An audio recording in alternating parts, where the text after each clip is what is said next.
Hello everyone, welcome to our Risk Management School. My name is Nicolai Cose and I'm a member of the Pirani team. I'm excited to be here with you today to explore the theoretical and practical aspect of the different topics that we will see. To help us delve into this session on how to create effective risk management controls, we're happy to have with us Alejandro Orrego, CEO at Pirani. Hello Alejandro, how are you? Hi Nicole, hi everyone. Thank you for joining us today in this third masterclass of risk management. Thank you, Alejandro. Before we begin, I would love to invite everyone to continue learning about the world of risk management school by visiting the Pirani Academy, where you will find valuable learning material. I will leave the link in the chat now so you can research the website. There you are. Okay. And finally, if you have any questions during the webinar, please feel free to make them through the question and answer section. We will be happy to answer them at the end of the webinar. Now, let's begin with this exciting topic. Over to you, Alejandro. Thank you, Nico. And thank you, everyone that connects that early. I don't know if you want to put what time is in your countries, because in the last sessions, there are people from Asia and Europe, and I don't know what time is there. And so let's start with the risk management of today. We're going to talk about controls. Remember that in this season of this risk management school, we're talking about the risk management cycle. We want to abroad all this in the whole season, but we going to focus in every class in one of the phases or the stages of the cycle. In the last two classes, we talked about the identified context, about processes and risks. The last season, we talked about measure risks. So we learn about what is the process map of my company. How can I categorize those processes? We also learned that once we identify the process of my company, we can link or associate the risks that my company or the process is exposed to. We also learned that we can associate as many risks as we need for every process of my company. We learn how to measure or rate those risks in the risk heat map to understand what risks are more critical, on which one we need to focus on. And we learned that once we put the risks in a quadrant in the risk heat map, we have the inherent risk. So today we're going to talk about the third phase in the risk management cycle. We're going to talk about the risk management strategies, also known as controls, right? This is the roadmap of the risk management season. So, well, Sander, hi Sander from Abu Dhabi. This is your third class. I remember you for every season. Good. Okay, so remember when we put a risk in the risk heat map, and for instance, is in the orange area. The next step after this is to decide what is the risk treatment that we're going to do for that specific risk. And we basically have four options. We can avoid the risk. And here, remember, the risks cannot be eliminated. You cannot delete the risks. The risks not going to disappear. The only thing that you can do with the risk is one of these four things. What is avoid a risk? Again, it's not eliminate the risk. Avoid is taking steps to eliminate the risk altogether. For example, if a company decides to avoid the risk of certain product line, it may choose to discontinue that product line entirely.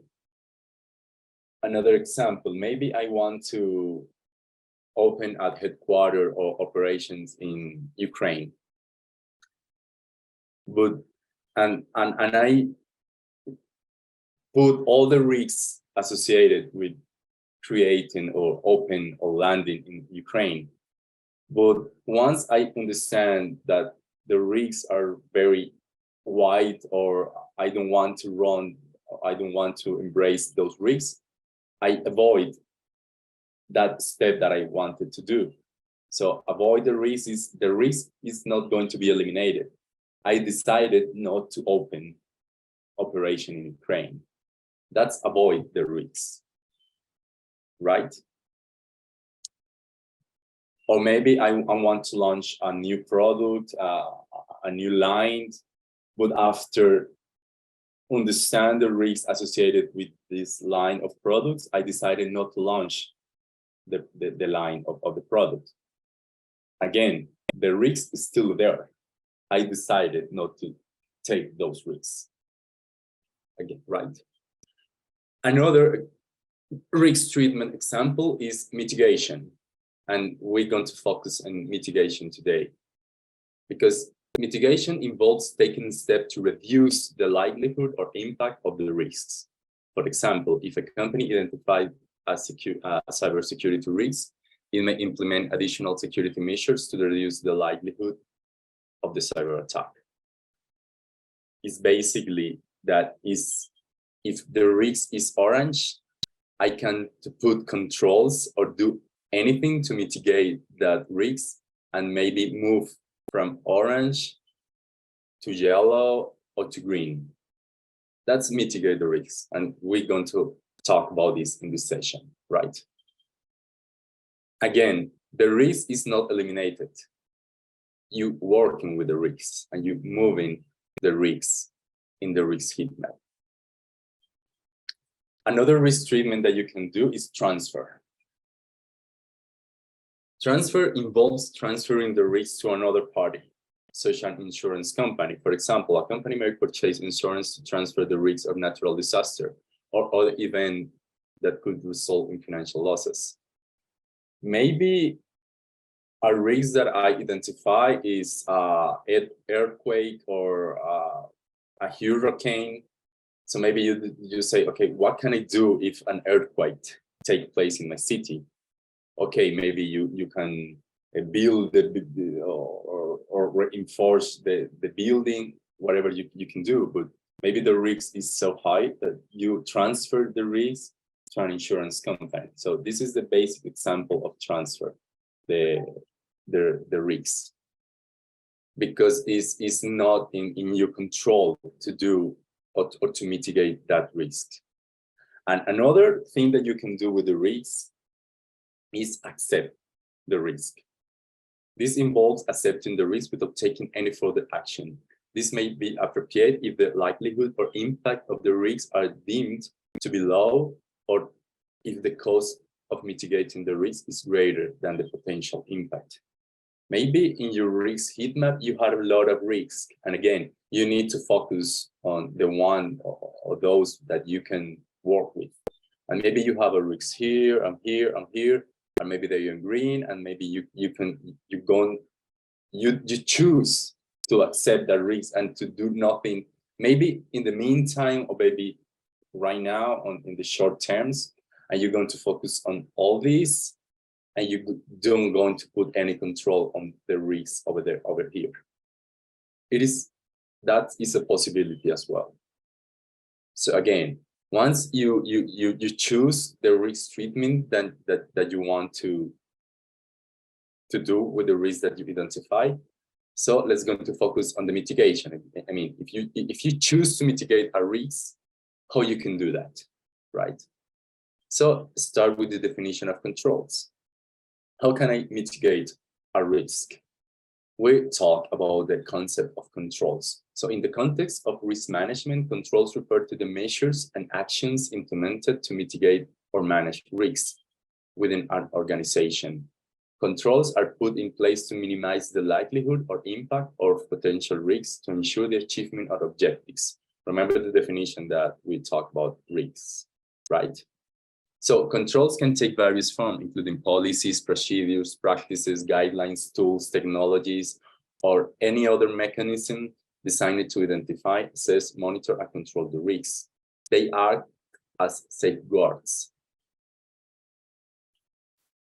So if we go into in this graphic, remember if your risk is here in this orange area, once you put a control, you want to move the risk maybe here to move the likelihood, to reduce, to move from possible to remote or unlikely, or the impact, or maybe both.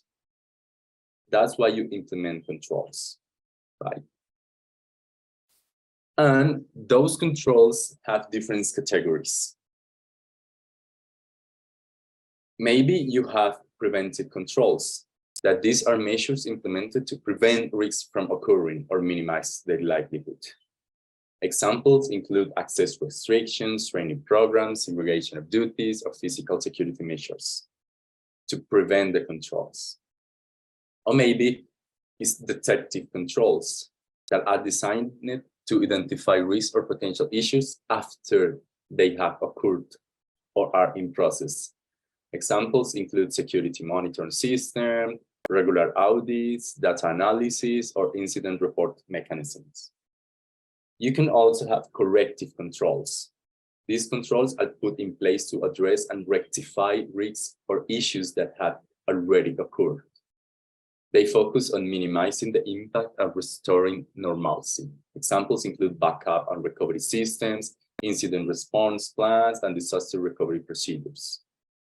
And this is not very used concept, but you also can have compensating controls.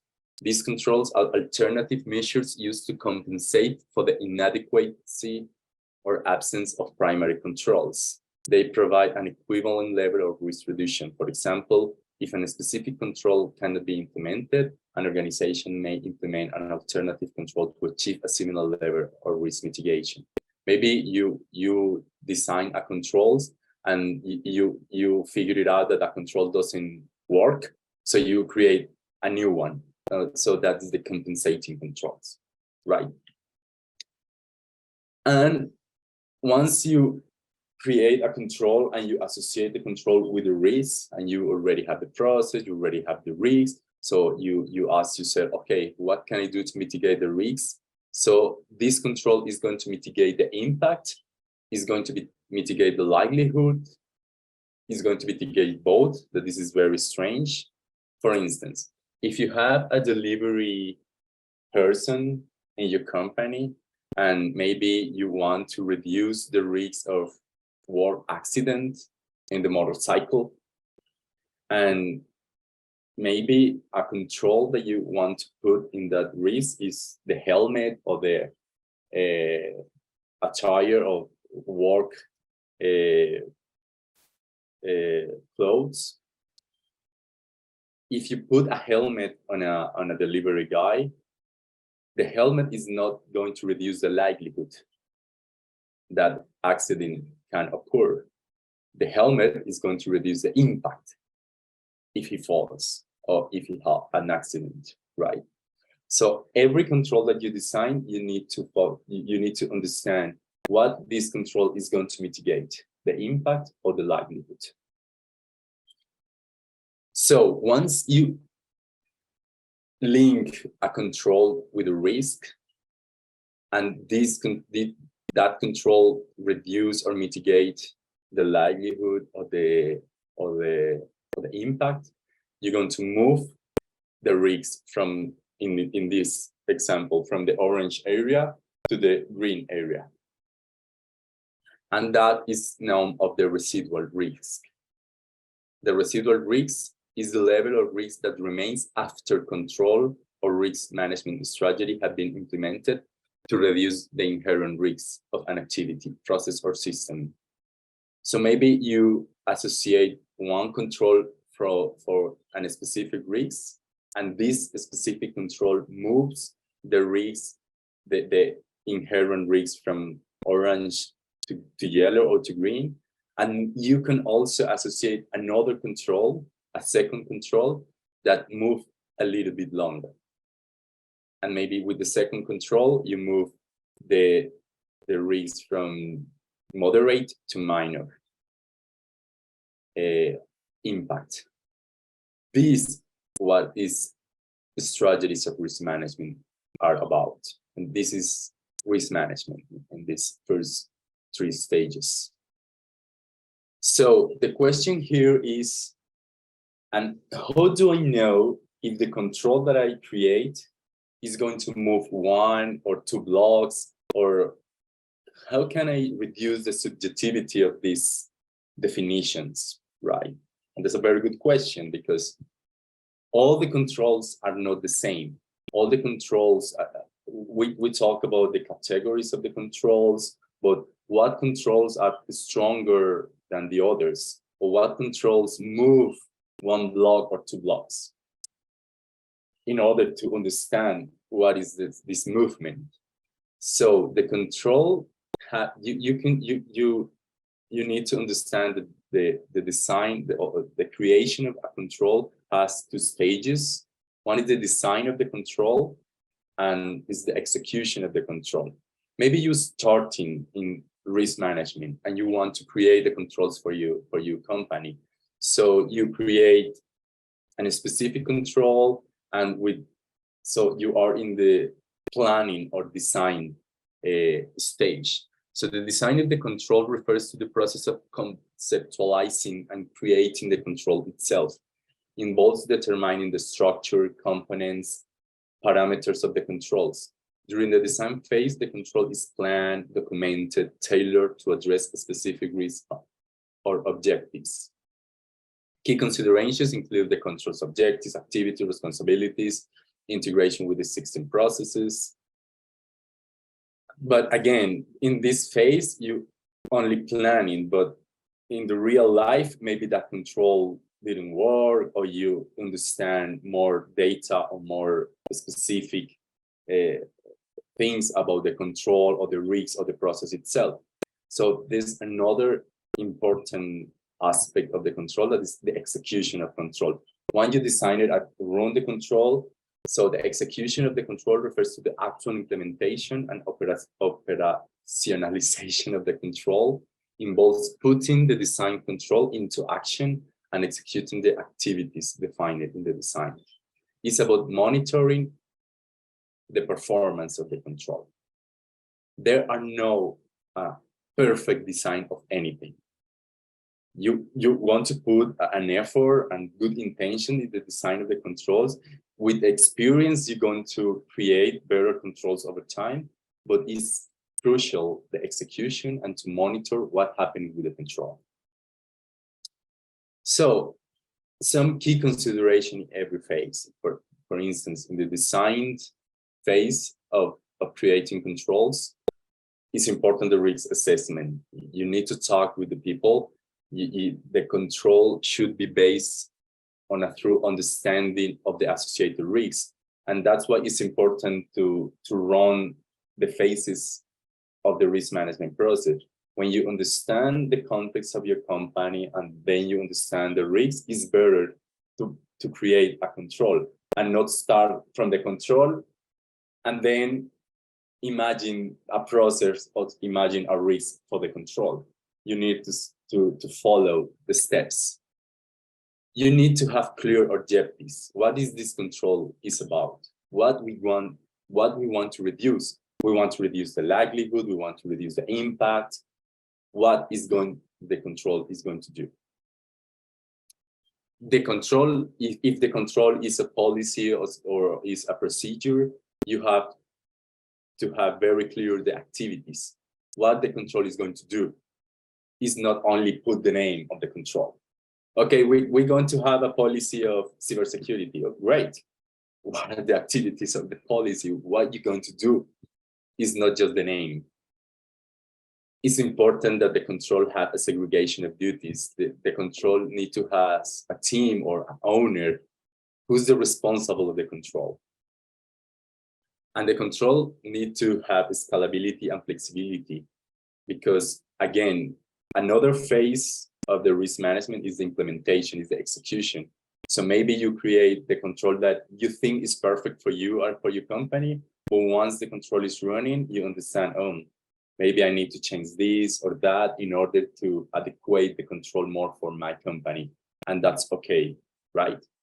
So another key aspect in the creation of the control in the execution phase is, of course, implementing planning, develop a well-defined plan for implementing the control.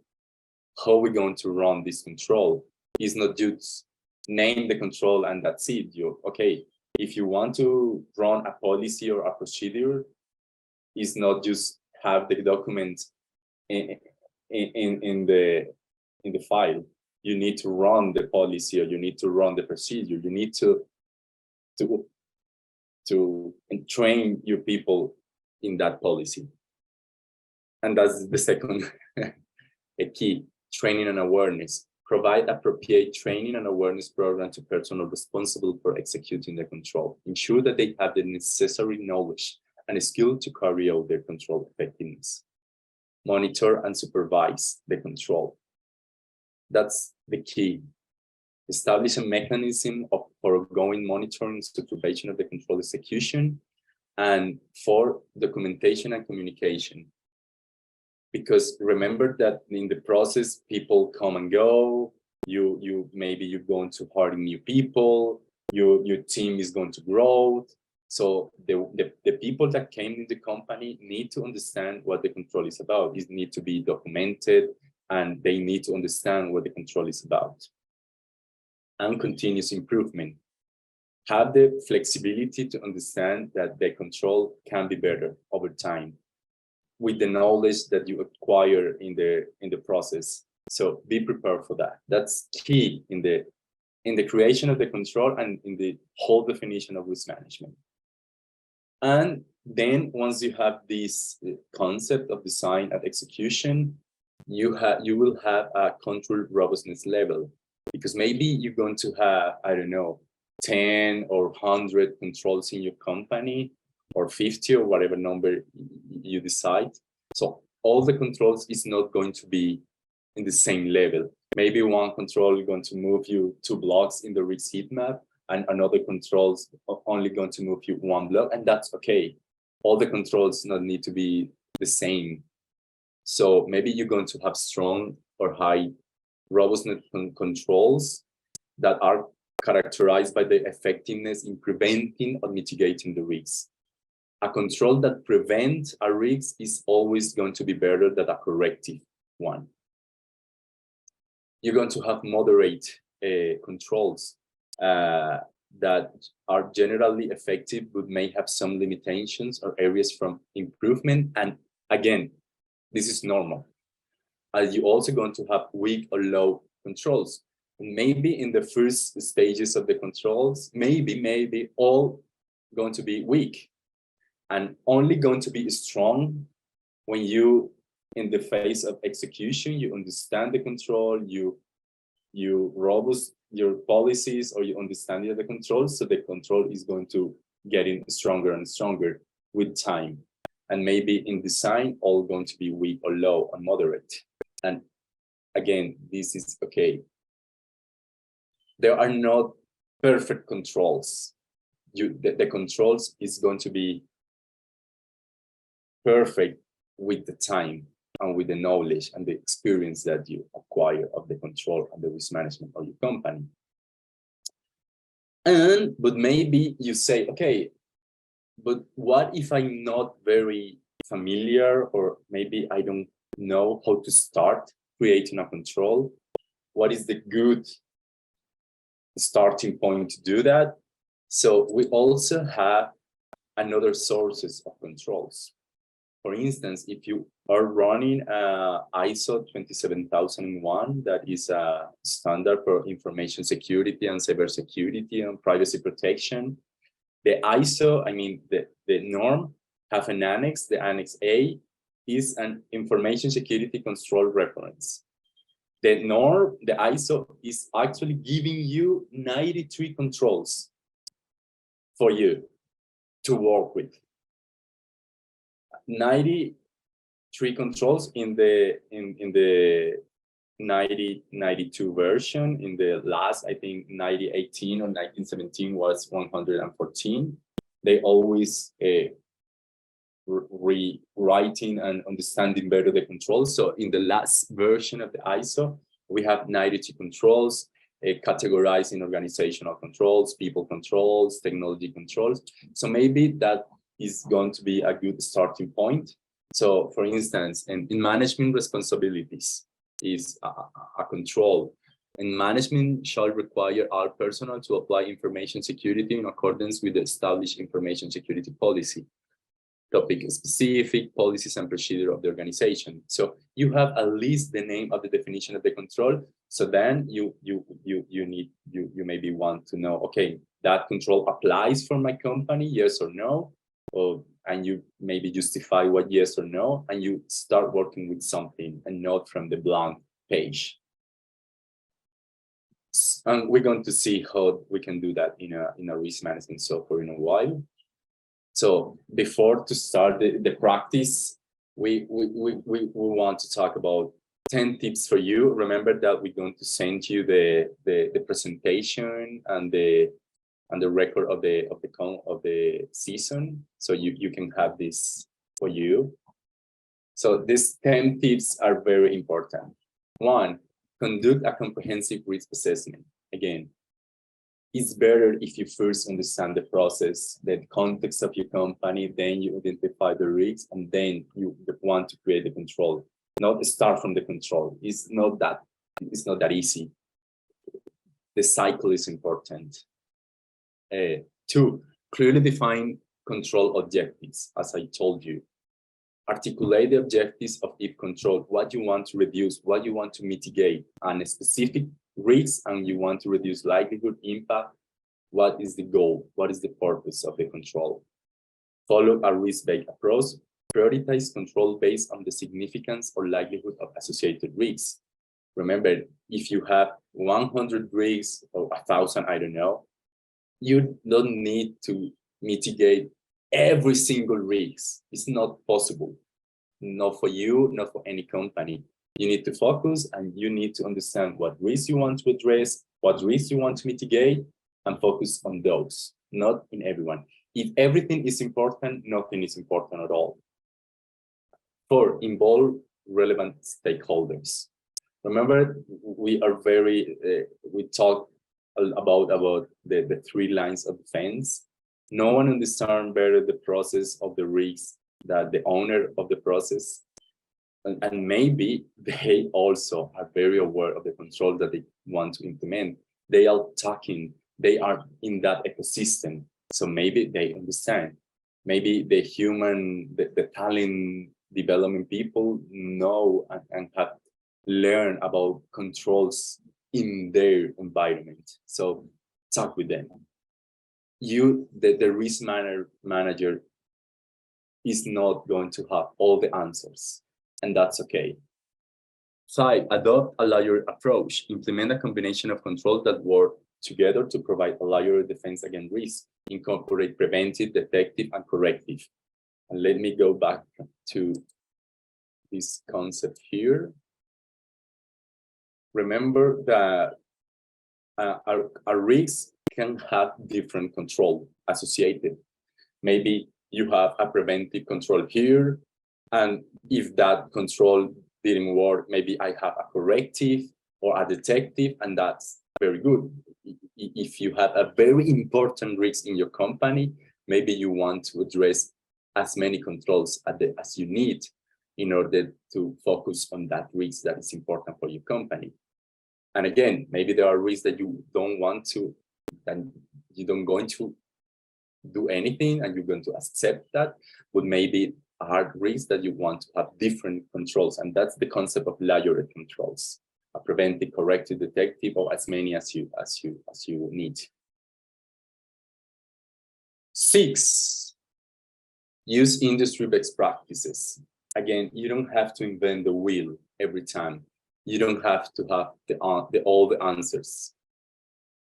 Leverage industry standards, frameworks, and guidelines for control design. These resources provide proven methodologies and best practices that can and change effectiveness of your controls. Examples, the ISOs, 31,000, 27,001 for information security. COSO ERM also have some examples of controls.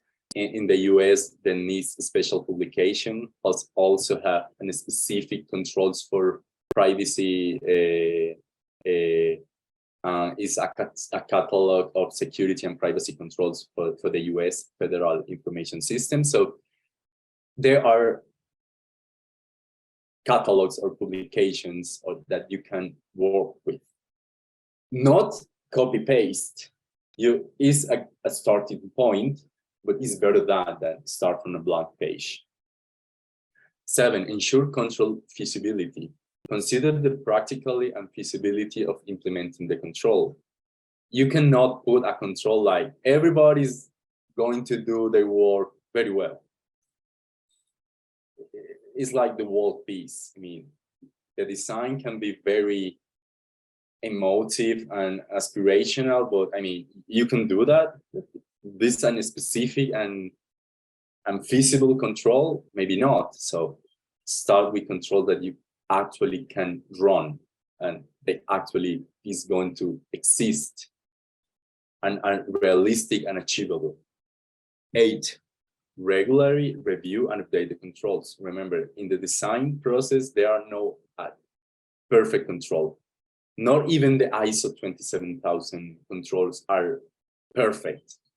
The definition maybe are very good, but when you're running the control in your company, you need to understand what is the control is about and improve things in the control itself and in your company. And that's, again, good. 9, test and monitor controls.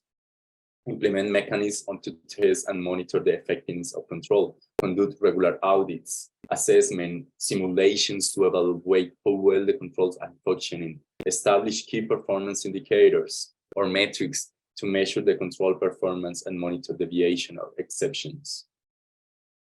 And last, 10, foster a culture of risk awareness.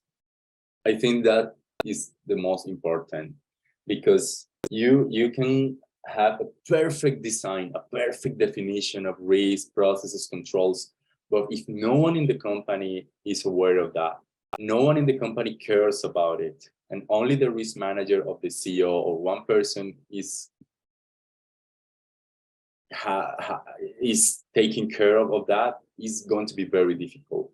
So remember the concept of the third line of defense again. The operation team need to be aware of the process, of the risks, of the control. They need to believe in the control. They need to understand what is the control is important, what is the control is important. It's not only a definition of the risk manager, and you need to do that because I say so. They need to understand what is this important, what is this is about.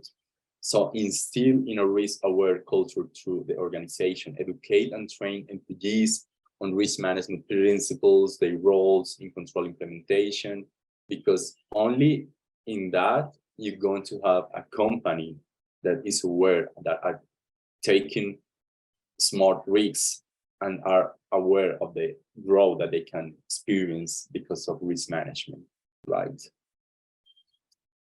So this is basically the theory that we want to share with you today. So maybe you say, okay, that theory is perfect. So how can we do this in my company? Or how can we put this in a system, or is something that help me to do this?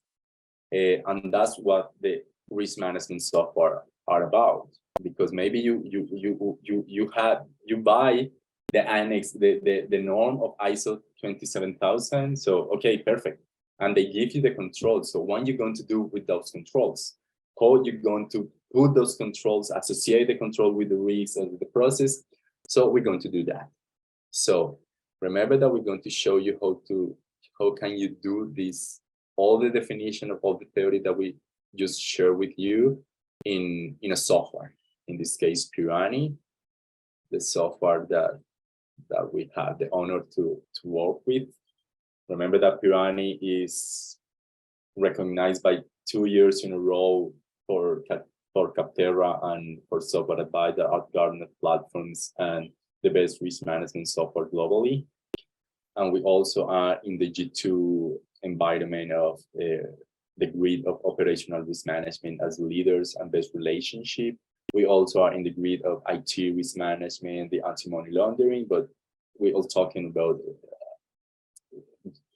general and integrated risk management. So we know something about risk management. You can have the trust that we know what we're talking about.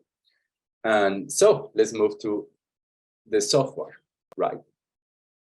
So Nicole shared with you in the chat, if you want to create the account in Pirani, it's only going to take you 2 minutes. It's not going to ask you for credit card or nothing. You could create the account in 2 minutes and you can start doing the practice exercise with us.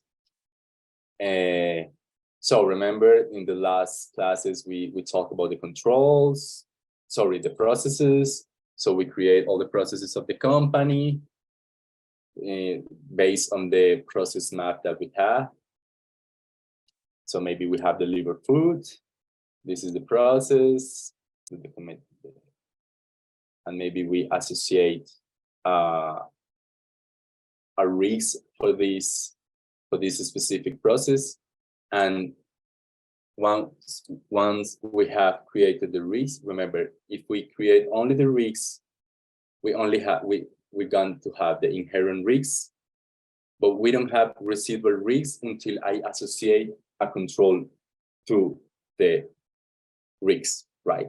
That's when one risk have the same inherent and residual risks. But in this case, I have the risk of main machine failure. The inherent risk was high and the residual risk was low. Why? Because I associate the risks with 2 controls. And in this case, this control mitigates, well, not mitigate the impact, and this control mitigate the likelihood, right? That is quality plans and machines backup. And that's why I have a different residual risks. So maybe let's go to do an exercise of the process of delivery food. And maybe we're going to create the risks of accident.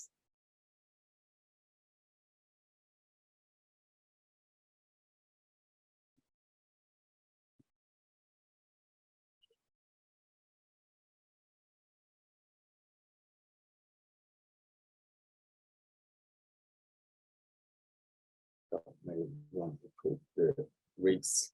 No, sorry, I was creating it. Maybe the risk is going to be delivery accident.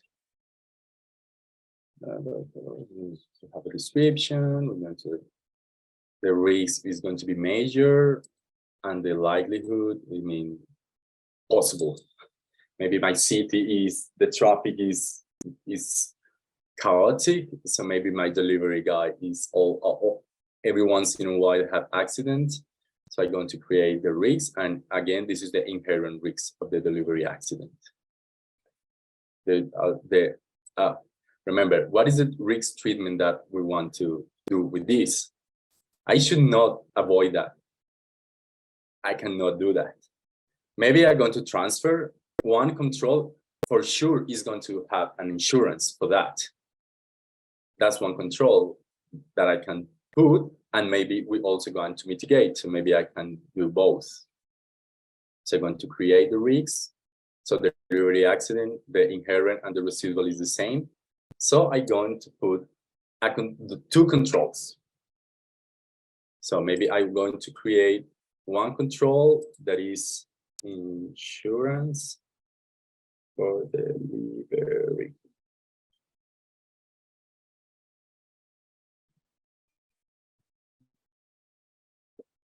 So how do I know if this control is going to be good or very strong? So remember the tips that I give you. So this software has some control questions in order to you to help you to understand and rate the qualification or the robustness of the controls. So in this case, design the insurance for the delivery. This control is going to be preventive, corrective, or detective. What do you think? The insurance is going to prevent an accident from happening? I don't think so, right? Maybe it's going to be corrective, right? So, for instance, look at that. Once we answer the questions, we're going to see the qualification in real time. For instance, if the control is preventive, it's going to have a higher qualification. But in this case, it's corrective. This type of execution is manual, is combined, is automatic. Maybe it's manual because if the accident occurs, we're going to talk with the insurance company, all the bureaucracy that it brings. So it's going to be manual. Is this control executed repeatedly? Yes. It is documented. I hope so. Is there any evidence? But we need to have a contract of the insurance, of course. So you need to be yes. Are any control owner, they're also responsible? They need to deal with the contract or to call or whatever. So maybe you need to put yes. So look at that. We change the qualification of the control. And remember, this is the design phase, and in execution, have events being presented. Have we ever been accidents, and because of the accidents we have to run the insurance? Maybe yes. Is the control design is effective? Well, yes. We have evidence effective. Well, we have evidence that the insurance pay me the medic treatment of the or whatever, or the reparation of the vehicle, whatever. It needs to be yes. So once we answer all the questions, we have the robustness of the qualification of this specific control, right? And then we're going to associate this control, that remember is insurance, with the risks that we create, that is delivery accident. So we're going to link with that.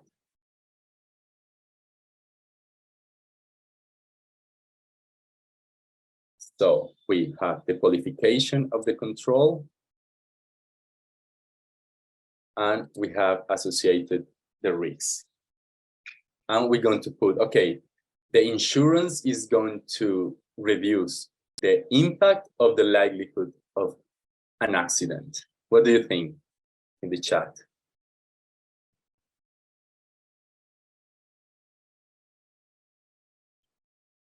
The insurance. The insurance is going to mitigate the likelihood, is going to reduce that the accident didn't occur. Alberto, impact, that's right. The likelihood is not going to change, it's going to reduce the impact. Perfect. So we're going to have create that. So maybe we're going to create another control for the accident of the delivery. So maybe create another one that is helmet, or the protection clothes or whatever. You know what I mean? And again, we're going to put, what is this? Is this preventive, or this is corrective, or this is detective? It's going to be corrective because the helmet is not, or maybe it's preventive, because what do you think?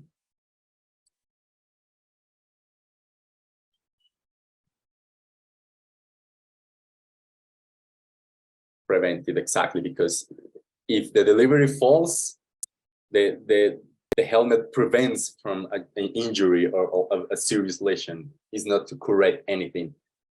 So that's right. So the strength is stronger. And okay, we're going to put this execution is manual. What is manual? Because if the delivery forgets to put the helmet, so if this is manual, the strong is weaker. It's not the same and automatic, right? It is documented, isn't documented, it has evidence, no, so the execution, yes, yes, now. Now we're going to associate the helmet again with the risk of delivery accident. And this, the helmet is going to reduce the impact of the likelihood.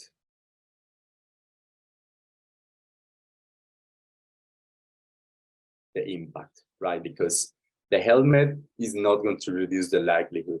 Maybe you can say, oh, because maybe the helmet reduce the visibility of the delivery, so they're going to fall more often. But that's an extreme case of put that mitigate the impact. So we're going to create. So we create two controls, one medium, one regular, and associate two controls with a specific risk. So in this specific case, this risk, even with two controls, we're not reducing very much. We're not moving. So maybe we need to have more controls, right? So maybe another control is a campaign of awareness of not driving like crazy on the streets, or with a good, you know, and that's preventive. So that's another control that we can put in that specific risks. So this is risk management. You're going to create different controls in order to mitigate, if you want to, the risks of your company. So let's going to have another example, because this is specific, as you see, is very difficult to track because are very specific things. Maybe they forget to put the helmet, or maybe the insurance is only corrective. What we actually have to prevent the risks from happening. So let's going to move in the information security risk management system that we also have. And remember that we talked to you about there are sources of information of controls. So in this case, in the information security management system, we have all the controls of the ISO norm in Pirani, all the 93 controls. And you can filter, okay, so remember, you can create controls one by one in your company, but you can also import. Maybe you already bought the NIST special publication, or maybe you already have the controls in Microsoft Excel or whatever. So you can import all the controls that you need for your company. So maybe we import the ISO 27001 controls, and maybe we're going to see, okay, show me only the people controls that the ISO norm tell me, okay, we have screening, disciplinary processes, information security event reporting, remote working, with the definition of the ISO. So we have a good point to start. So we know that the remote working is the 6.7 control of the norm, of the norm ISO 27000. We have the description of the ISO. Security measures shall be implemented when personnel are working remotely to promote information, assess, process, and store outside the organization premises. But again, that definition, that design is good, but it is good for your company. You're going to do that. You really need to run that control in your context. I don't know. For some of the 93, for sure is going to be yes, but maybe for your company, you're only going to run, I don't know, 10 of the 93, and that's okay as well. So you can create a specific fields and the control, for instance, here. So the category control in this case is people control. Remember that there are 4 categories in the norm. So maybe you want to, another thing in the norm is that you want to have the statement of applicability. So, okay, we're going to do this, yes or no, in my company. and you put the justification why yes or why no, and you can put what is the implementation stage of this control specific. So what this is when your company have more maturity and have more information to do these controls, but you can start with the other aspects, because remember that you can create all the fields that you want in the control definition of your company and associate this specific control with your risks, in this case with information assets and processes. So we wanted to show you this, that you can also do this if you don't want to start creating controls from zero. But maybe you say, but how can I customize the questions of the qualification of the control? Maybe I want to ask another things, or maybe I want to put in specific descriptions for my company, for my collaborators, for my employees to understand better the definition. Or maybe I want to give more importance in the execution phase, that design phase of in my company. In Pirani, you can also do that. So we're going to do with, because remember, in Pirani, we give you custom things that if you don't want to start from zero, and maybe you don't want to create the specific questions to qualify the controls, but maybe you have a more experience and you have more maturity level, so you want to change that, and you can also do that. So maybe you, in the setting of Pirani, you can do, okay, I'm going to give you more importance to execution that to design, and maybe I want to change the questions and to assign a different weight in every. So maybe control type, we have preventive. We're going to edit the parameters. So remember that we have the control type that corrective, detective, and preventive. And maybe we're going to put the another one that we put you here, that is, sorry.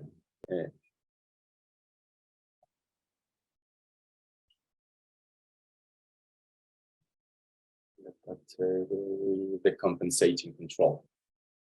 Maybe we want to put that category as well in my software if you're going to use it, and maybe you want to change the weight on everyone, and you can do all that in Pirani. You create another specific question for the execution, and you also can create a specific robustness levels for your company. You're excellent or weak, or maybe you only want to work with 3 levels.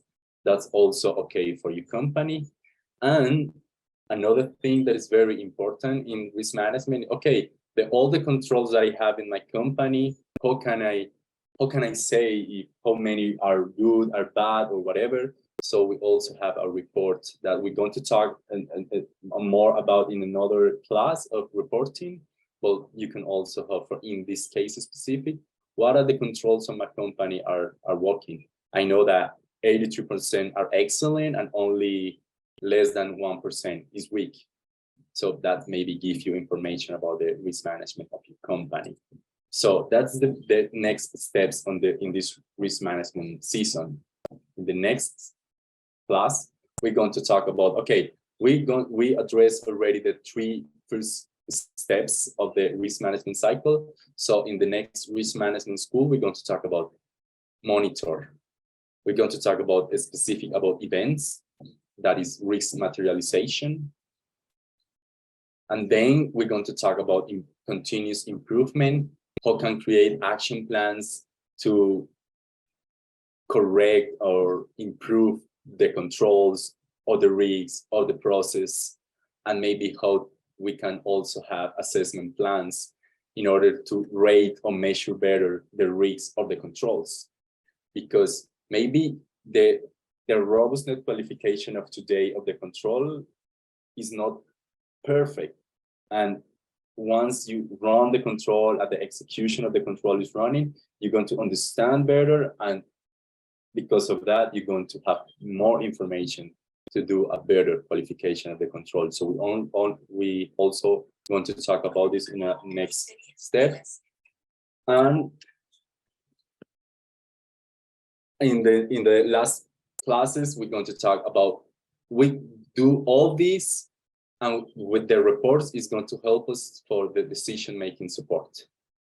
The risk management is not only about putting perfect processes and risks and controls in the software and in Excel. Is what are you doing with this information? What are you doing in your company in order to grow better and to smart taking risks? So oh my God, we talked a lot today. So we have in 5 minutes, do you have any questions? Okay. Answer some of the questions that we have been asked. John, tell us about, can a residual risk move over the time in the heat map? Sorry, I don't understand. Again, maybe I'm lost in translation. Okay. Can a residual risk move over the time in the heat map? That's the idea, basically. For instance, in these reports of Pirani, you can see the risk heat map report. The idea is, okay, what is the inherent risk that you have? What is the residual risk that you actually move? So like this, all this in green is a risk that you move in time because of the controls. And maybe in the risk management process, you associate more controls and you move and move and move the risks in your heat map because you choose to mitigate those risks, and that's good. And if you tell the company that, for instance, and look at this, we have a comparative map, because basically companies want to see that. Do you actually move the risks in the heat map because of risk management? And if the answer is yes, it's because you're doing a good risk management. But again, remember that you may be one specific risk that in green you say you choose accept that risk and you choose to do nothing, to live with that. And that also is okay. Hey, let's see what William is asking. Who should be in charge of supervising the control? That's a very good question. And my I always, it depends of the structure of your company, right? Because I don't know, maybe you are a bank or a huge company that have a risk chief officer, and you have a bureaucracy and a structure of risk management, or maybe you're a startup and you're a small company, so maybe you don't have all these roles in your company. So I don't know what is your case, but in the ideal world, I like to work with this because the first line of defense is the operations. So maybe they understand the process of they are working with, the risks that can be affect them, and also the controls. So the second line, that the risk manager or the risk analyst or the compliance is like a psychologist, is like a coach and a mentor that maybe, are you sure of that? Have you contemplated this another scenario that maybe I know about? Because you have another perspective, not in the day-to-day basis. And this is always going to be very helpful, because as the first line understand very well the process, maybe they are sesgated, maybe they have only one information, and maybe the second line of defense, and that's the concept, you have another, and you can see more the landscape and not only the specific problem that they are involved. So I think this will be a very way to start. The risk and compliance that are working with is like asking questions and creating the conversation. In the conversation, knowledge emerge. I think this is my approach. This is not the only approach for sure, but this will be my answer for you. Okay, Alejandro, Alberto asked us about what is the role of the risk management as a second line of defense in the measuring of controls? Well, as I told you, it's like, well, let's go to read this definition. The risk management and compliance function within the organization. The second line of defense provides oversight and guidance to the first line of defense to ensure that risks are properly identified, assessed, and managed. It also ensures that the organization is in compliance with relevant laws and regulations.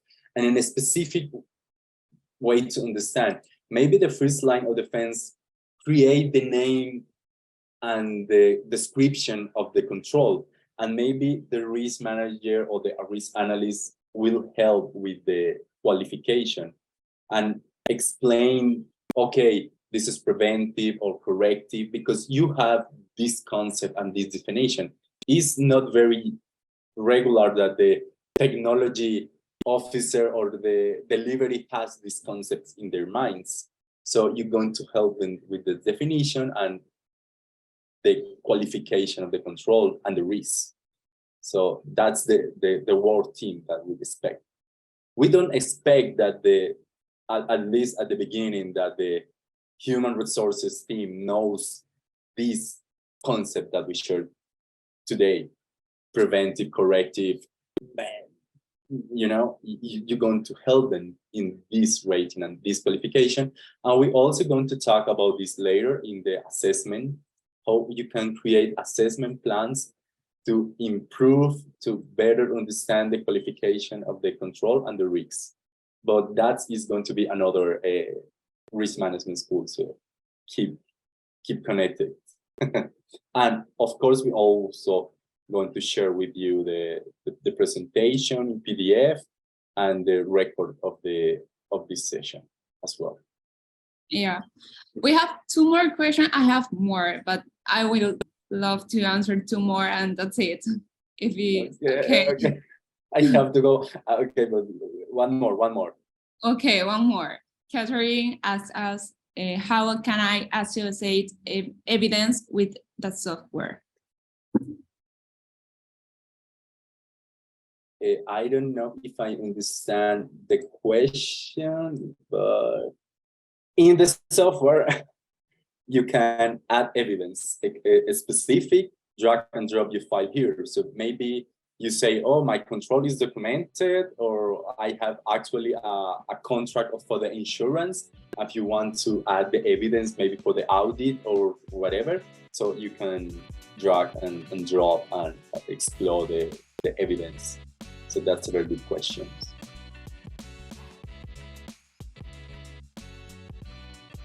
Well, so that's it for the moment. Thank you so much, Alejandro, for your participation.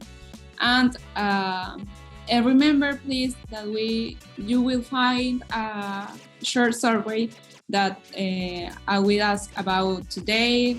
What another topic would you like to know? So I would love to, if you can answer that. Thank you so much for your participation, and see you in the next session we have.